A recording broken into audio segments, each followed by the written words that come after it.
Здорово. Здорово. Женя, а почему мы в шаурмичной-то встретились? Легко. Летом прошлого года я участвовал в тактических соревнованиях TacFit. Вот. Их, в принципе, по России очень много проводят. На них меня Стич позвал из компании Vartec. Кстати, он их и организовывал. Сказал, чтобы я вообще не парился, всю необходимую снарягу мне дадут. Охотой я занимался, практической стрельбой PC я занимался, а тактика вообще никогда. Да и снаряга там нужна особенная, как у котиков.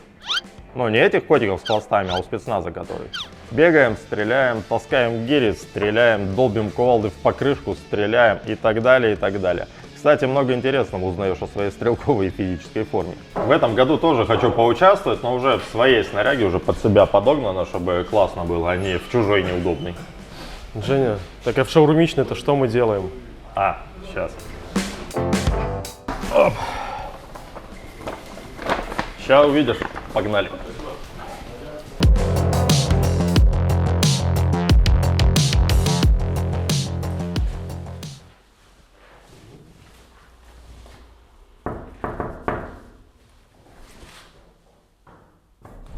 Пароль. Двойная в лаваше. Дверь открыта.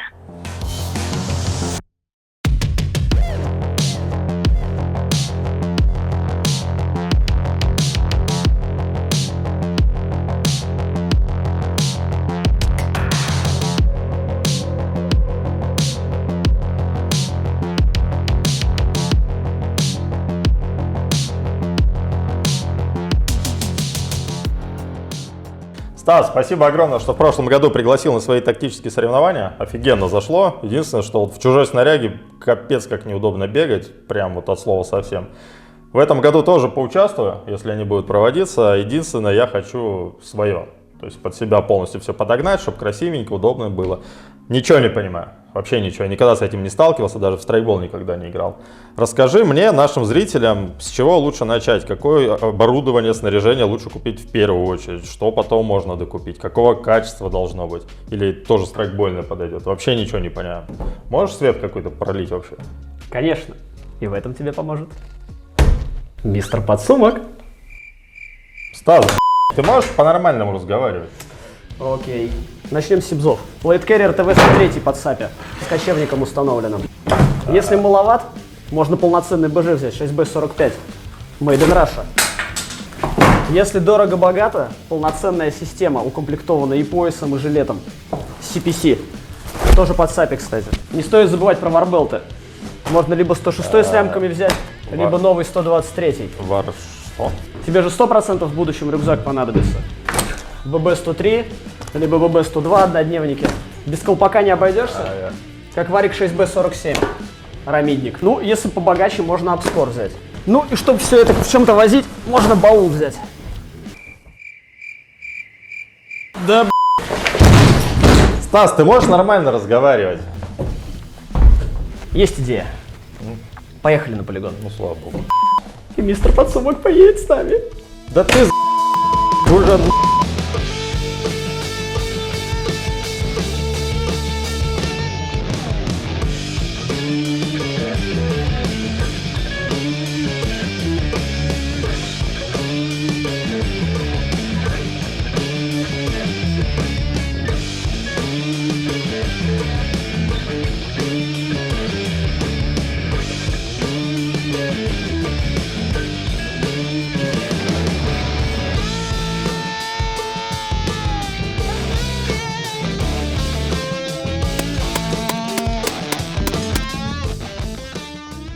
Стас, а вот это вот надо?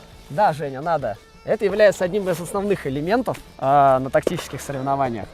В России их проводится довольно-таки много, отличаются они немного регламентом, но в целом есть основные базовые элементы, которые везде сходятся. И мне тоже это надо будет все купить, да? Да, придется. Но про все элементы тебе, наверное, отлично расскажет мой товарищ Иван. Если ты хочешь стрелять в соревнования по вот этой вот тактической истории, подержи, пожалуйста, один из основных элементов обязательно будет защита головы, шлем.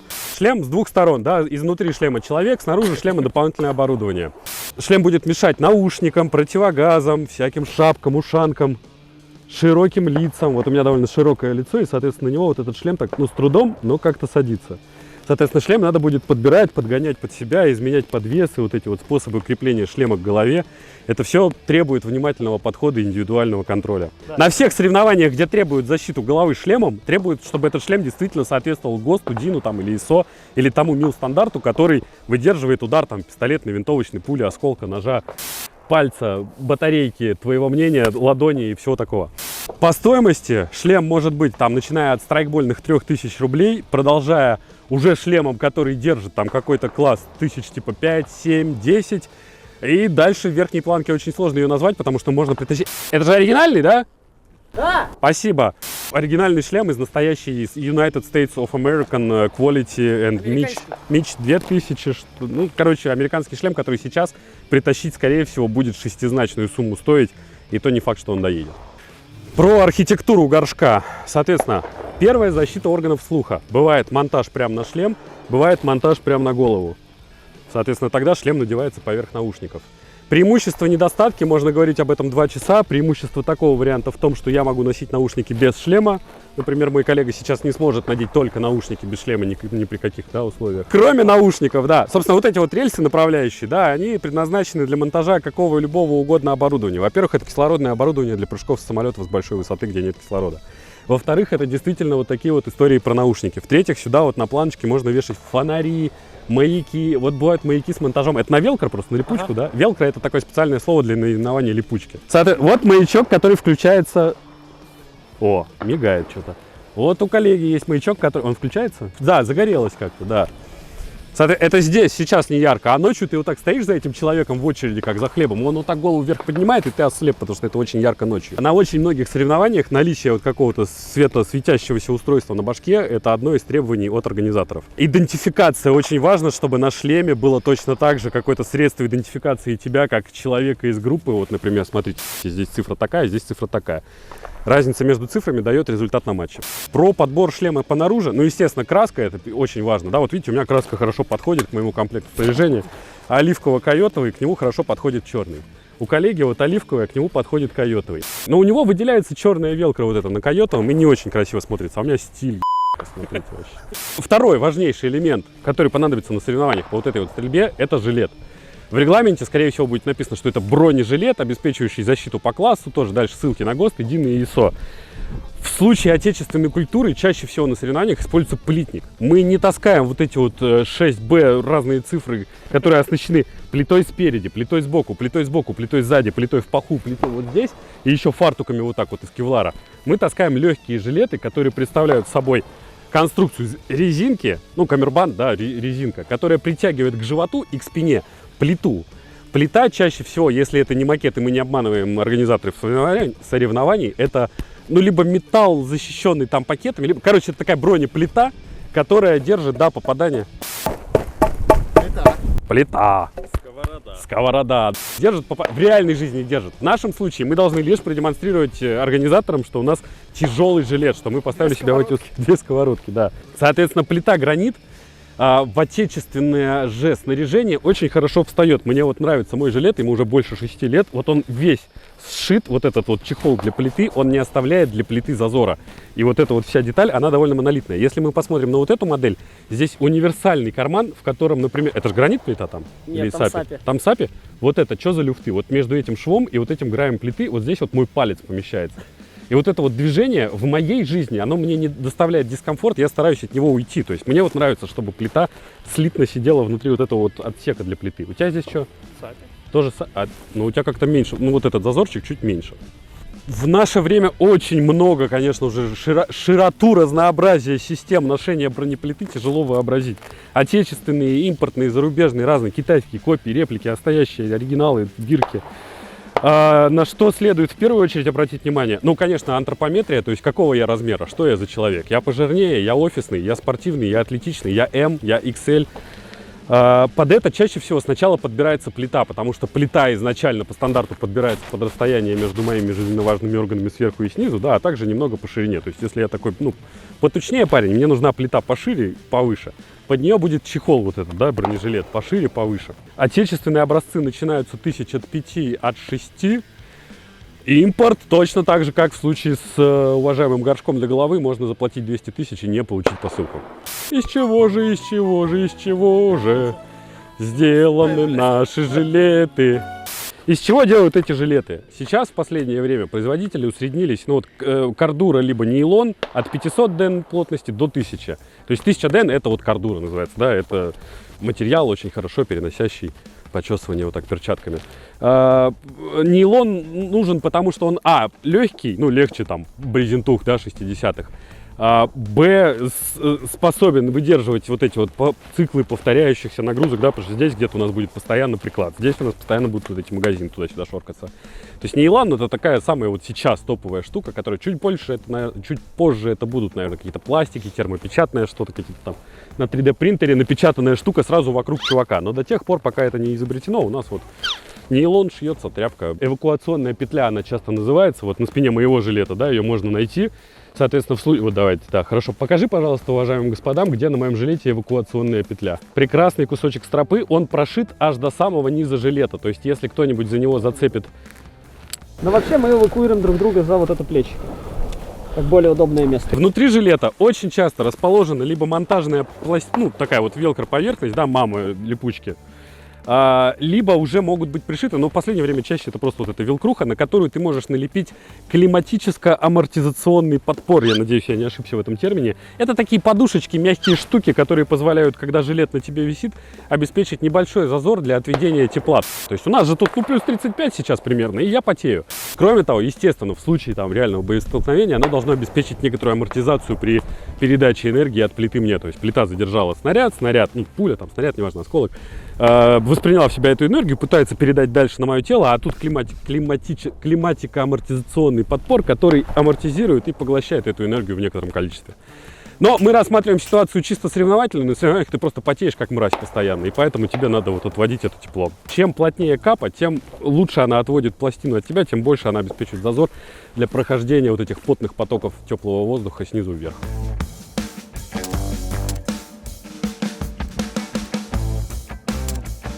Очень часто важным элементом становится пояс. Не брючный пояс, а вот специальный, прям супер специальный пояс, тактический пояс. Потому что в требованиях открыто не написано, что нужен пояс, но в требованиях написано, что нужен, например, второе оружие, типа пистолет, там, банан, огурец, что-то, что в кобуре. Очень часто написано, что кобура должна быть на поясе, где не указано, причем каком именно поясе, но должна быть кобура на поясе. Очень часто мы хотим повесить там пару запасных магазинов, какие-то еще там подсумок для сброса. Если все это вешать просто на брючный ремень штанов, не всегда это супер удобно, хотя это тоже используется, но не всегда, не каждым человеком. Поэтому производители идут опять же нам навстречу, да, шьют всякие вот изделия, которые называются Battle Belt, War Belt, брючный пояс тактический, стратегический пояс особого назначения, как его ни назови, это пояс с возможностью присоединения кобур, подсумков, дополнительного оборудования. Конкретно в данном случае это такой довольно-таки, несложный пояс, состоящий из внутреннего пояса, который на велкро. Он должен, по идее, вставляться в брючные шлевки моих супер тактических, стратегических брюк специального назначения. Но в данном случае он просто поверх курточки вот так вот натянут, и поверх него застегнут уже фастекс нейлонового основного ремня. Вот у меня этот пластик держит все. Все постоянно говорят, что обычный фастекс расстегивается, если сжать вот так пузом. Ну вот мое пузо не расстегивает фастекс. Мои там поползновения какие-то, я могу проползти 3 метра не останавливаясь, фастекс не расстегивается. Коллега носит ремень с коброй. Кобра — это металлическая пряжка вот с уникальной запатентованной системой застегивания-расстегивания, которая не расстегивается животом. Как видим, пальцами она... Ну нет, ладно, расстегивается. То есть кто-то адепт вот этой кобры, и обязательно надо носить ремни только с коброй. Мне достаточно фастекса. Но в данном случае, вот если убрать напузный эту штуку, рукогрейку, то мы доберемся до пояса. Он довольно высокий, вот как мы видим, профиль, да, то есть там миллиметров 50, наверное, в высоту сам пояс. На нем есть, где видно, вот здесь видно, 3 ряда молли. Вот эти ячейки называются молли, да, палс там, что было после Елис. Такие вот ячейки, на них как раз вешается все, что угодно. Вот этот подсумок для патронов 12 калибра, с патронами 12 калибра, вот он, пожалуйста, вешается на эти же ячейки. Кобура висит на чем? На внутреннем поясе, да? Там еще изнутри есть второй монтажный, да, внутренний пояс. На нем висит вот такая кобура. Пояса бывают разные, делают их чаще всего из того же самого нейлона, что и жилеты, потому что их тоже шьют. Часто делают, вот всякие элементы делают из стропы, как стропа правильно называется, это же тоже нейлон. Стропа. Нейлоновая. Кожаные ремни. Вообще вот этот револьвер вот так висит поперек бедра, ты Надо будет вырезать, я очень плохо делаю дагестанский акцент. Стоимость этих ремней начинается, ну давайте скажем, от 1000 рублей. Это просто будет брючный ремень там из стропы, на который можно вешать подсумки, ну почему нет, да, за обычную вот эту вот шлевку. Всякие тактические, стратегические могут там 3, 5, 7, ну и дальше там тоже. Опять же, бывают более сложные конструкции ремней, предназначенные для более долгого ношения, для более тяжелой нагрузки. То есть какой-нибудь там комплект пулеметчика будет состоять из 2 плечевых ремней, более широкого пояса, который более этими мягкими материалами, уже 3D меш-сеткой будет вот так вот ложиться на бедра, и вот здесь можно будет таскать тяжелые банки пулеметных патронов. В нашей реальности мы не сталкиваемся обычно с задачей переноски вот этих, да, тяжелых там коробов для пулеметов или каких-то там 5 гранат в гранатной сумке или для подствольника. То есть мы не носим тяжелое на поясе, мы на поясе носим вот максимум пистолет, что-то там типа ножа, да, чтобы придержать откручиваемые дульные устройства. Пацаны, а есть у кого-нибудь нож? Очень часто на соревнованиях дают какой-нибудь кейс с гранатой, типа первый номер должен открыть дверь, второй номер должен закинуть гранату, поэтому под одну гранату под сумочек, да, таскаю. Представим воображаемую гранату, представляем воображаемую дверь. Ага, готов. Обзавелся ты шлемом, обзавелся ты жилетом пустым пока основой, да, обзавелся там, у тебя есть какой-то курмультук, да, и с этим курмультуком ты такой собрался ехать на свои соревнования. Казалось бы, достаточно, формальные условия мы выполнили, но первым же делом возникнет вопрос, а что будет внутри упражнения. Внутри упражнения может понадобиться перезарядка, то есть первым делом мы думаем о том, как носить боекомплект. Если пистолет, то это какие-то там магазины к пистолету, да, что-то сейчас, как вот это, не глядя, да, мы найдем там магазины к пистолету. Если это карабин, то это какие-то магазины к карабину, да. Все это надо на себе где-то таскать. Традиционные школы говорят, что размещение вот здесь вот на поясе напротив пистолета это очень хорошо, потому что отсюда человек интуитивно и не задумываясь достает все что угодно и использует. Мне лично больше импонирует точка зрения про вот этот вот там 20-сантиметровый куб внимания вот перед моим лицом, в котором находится то, что я вижу, просто опуская голову. То есть мне удобно перезаряжаться вот отсюда. Станислав, насколько я помню, любит перезарядки с пояса, поэтому у него сконсолидированы вот и 12-й калибр, и карабины. Очень часто встречается необходимость внутри одного матча, а то даже и одного упражнения стрелять и длинный карабин, и гладкое, типа ружье, и пистолет, типа для одной руки. Соответственно, перезаряжать придется и 12-й калибр, и пистолет, и карабин, если поэтому вот, если у тебя не вепрь, тогда у тебя будет много разных магазинов, да. Соответственно, кому откуда удобнее перезаряжать, ну, уже личное дело каждого, да, у кого-то подсумки на поясе, у кого-то на жилете, у кого-то комбинированно, у кого как. С 2008 года я пытаюсь понять, где же удобно носить вот эти магазины, и до сих пор ответа не придумал.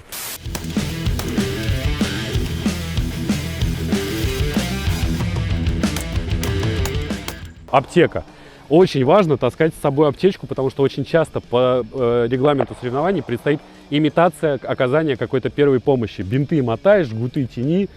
Не в реальных условиях. Нет, никто не говорит о том, что там чья-то будет конечность лежать и страдать. Но чаще всего там какой-то манекен или, может быть, на там, втором номере внутри команды надо будет оказать какую-то имитацию помощи. Поэтому, во-первых, очень часто на ребятах есть аптечки. Вот аптечка с плюсиком, вот аптечка с флагом. У меня аптечка, я забыл с чем. С ножницами. У меня аптечка с ножницами. У аптечки чаще всего есть жгут и ПП. Жгут очень часто есть отдельно, как элемент, болтающийся где-то на снаряжении, в подсумке, в резинке, в напашной сумке. И вот и ПП, кстати, тоже. А что у меня в напашной сумке? У меня патчи, скидочная карточка, ручка гипоглосс, мундштуки для кальяна, пулька вот. И кажется все. У тебя что в напашной сумке? Стики для Айкоса, заклеечки. Стики для Айкоса, Патчик заклеечки, Штурмер. патчик Штурмер, интеграция.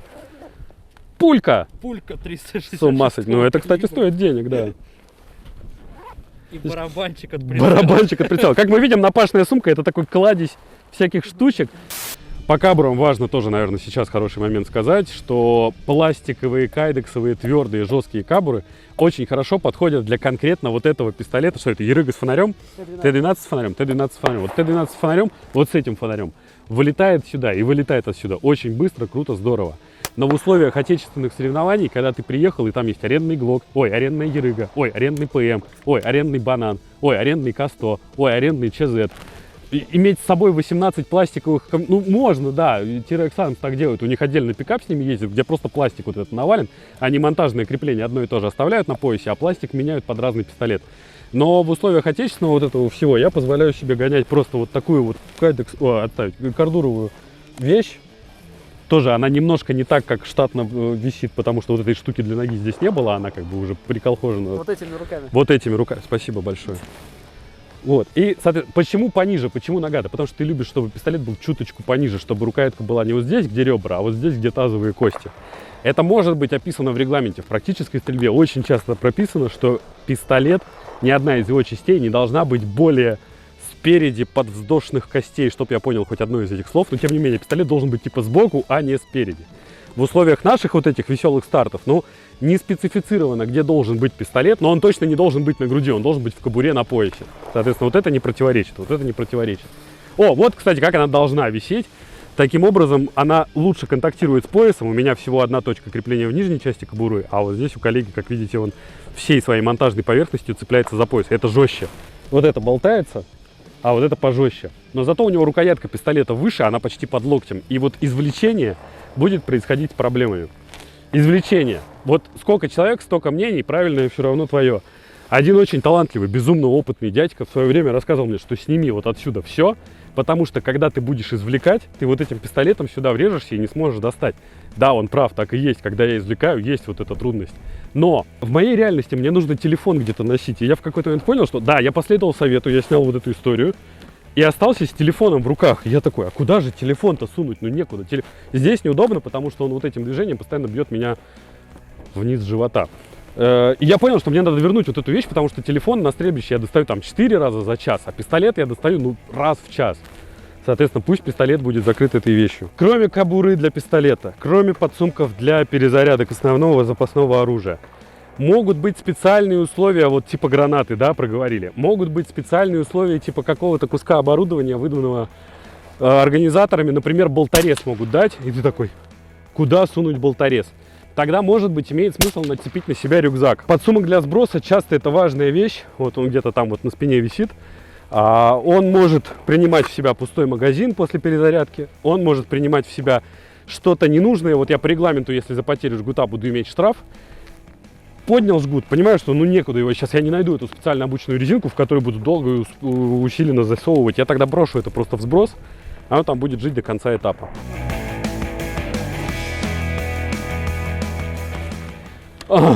Это очень неприятный предмет. Зачастую на этапах добавляют какую-нибудь мразотную противогазность. Противогазная сумка — это чаще всего вот какое-то такое изделие стендалон, да, которое само по себе. Вот, например, вот эту вещь можно завести на пояс, на тот же самый, да, ремень. Пусть даже на брючный ремень ваших штанов, пусть даже на супертактический стратегический ремень, вот, да, от какого-то крутого производителя. И какая-то еще будет оттяжка для ноги. Соответственно, мы видим, да, что у нас на ноге уже на одной ноге там пистолет как-то мешает, на второй ноге там вот начинает появляться противогаз, здесь что-то набросано. То есть нам уже становится неудобно садиться, неудобно ходить, неудобно проникать в транспорт. То есть надо понимать, что каждое подобное там пояс, жилет, шлем — это какое-то ограничение. Шлем — это увеличение габарита головы, да, жилет — это увеличение, мы перестаем помещаться в дверной проем. Становится неудобно садиться, да, повторюсь, куда-то. Противогаз будет конфликтовать со всем. Он будет конфликтовать с шапкой, с шлемом, с наушниками. Что мы будем делать? Если противогаз надевается после сигнала таймера внутри упражнения, надо очень хорошо подумать, что мы делаем, в какой момент. Мы сняли наушники, надели противогаз, может быть, имеет смысл вставить беруши вместо наушников, потому что у нас наступят неминуемые конфликты. То есть противогаз — это всегда такая сложная тема. Кроме того, он мешает дышать, в нем все запотело, ничего не видно и сложно целиться. Чтобы попасть на свои первые соревнования по вот этой вот стрельбе, нужно, естественно, иметь с собой оружие основное, оружие запасное, оружие, возможно, там гладкое. Комплект защиты органов зрения и органов слуха, безопасность превыше всего, да, обязательно. И минимально необходимый по регламенту комплект снаряжения. Чаще всего это шлем, хотя бы пустой, но можно с наворотами. Жилет хотя бы пустой, но хотя бы 3 подсумка. Все остальное ограничено только фантазией, удобством, личным опытом, предпочтениями, необходимостью носить вот эти вот ножницы. Ну, они же постоянно кройкой шитье вырезают, им же надо.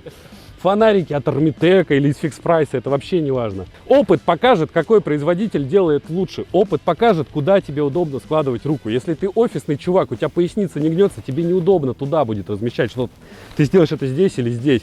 Если у тебя короткие слабые руки, ты сделаешь приклад покороче, от этого поедет твой там ремень для оружия. То есть только со своим опытом ты узнаешь, как работает что из твоего снаряжения. Если у тебя широкая антропометрия лица, ну не влезешь ты в узкий шлем, тебе нужен шлем другой, подбери оборудование под себя. в конце концов. Вот нельзя забывать ни в коем случае, что это делается ради удовольствия, ради радости общения с близкими по духу тебе людьми. Это все делается для фоточек в Инстаграме. Это ни в коем случае не попытка быть какими-то ультрамилитаризованными чуваками. Ведь сейчас есть спортивная дисциплина стрельба из лука. Раньше же это был метод войны. Сейчас же есть спортивная дисциплина футбол. А раньше это были головы отрубленные врагов. Ну что, все понял? От души. Ну давай, привет семье.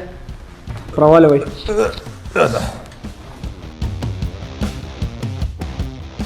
Вот так вот немного мне снаряги еще подкинули, но сказали, потом надо будет докупить. И главное не забывать тренироваться. Спасибо огромное, что смотрели. Если вам эта тема зашла, можете приходить к нам в магазин на Московской 222. У нас там полный ассортимент от компании Вартек, а мы шарим в этом еще лучше теперь. Увидимся на соревнованиях. Всех обнял. Пока.